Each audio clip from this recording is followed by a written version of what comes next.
sa syudad, sa Lapu-Lapu. Kabayan sa kung kasaysayan, hindi sa pinalanggang Mactan. Sulod sa mga katuigan, kulit nga panginabuhian. Karon og sa tanang panahon, ang pagkulit kay sa ulugon. Kulit sa Mactan, dakong garbo sa katawhan. Kulit sa Mactan, isang ulog na tong tanan. Nagkadaiyang mga disenyo, nagpakita sa mga talento. May kulit na sa atong dugan, kini ang kulit sa Mactan.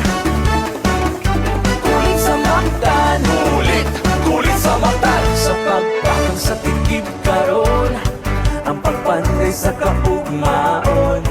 Sa matag mahimo na obra, ang kalampusan makatmuta. Ug sa tanang panahon, ang pagkulit kay sa ulugon. Kulit sa Mactan, dakong garbo sa katawhan.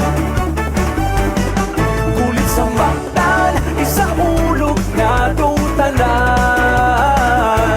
Nagkadaiyang mga disenyo, nagpakita sa mga talento. May kulit na sa atong dugan, hindi ang kulit sa Mactan.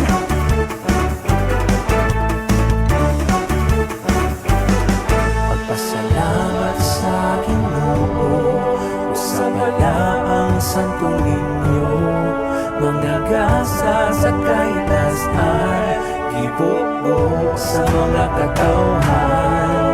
Usa kining kasaulugan, Kini ang pultahan sa paglaom, nagasimbolo sa matag tao sa Mactan na bisag unsa kalisod sa panahon. Ang matag ukit sa kahoy nagasimbolo kini og paglaom sa tanan.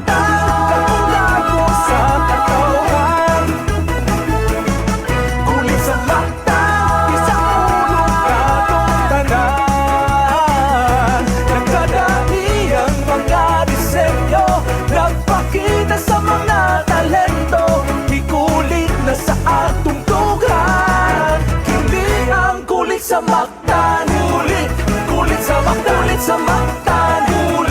Kulit sa Mactan, kulit sa Mactan. Kulit sa Mactan, kulit sa Mactan. Kini ang kulit sa Mactan.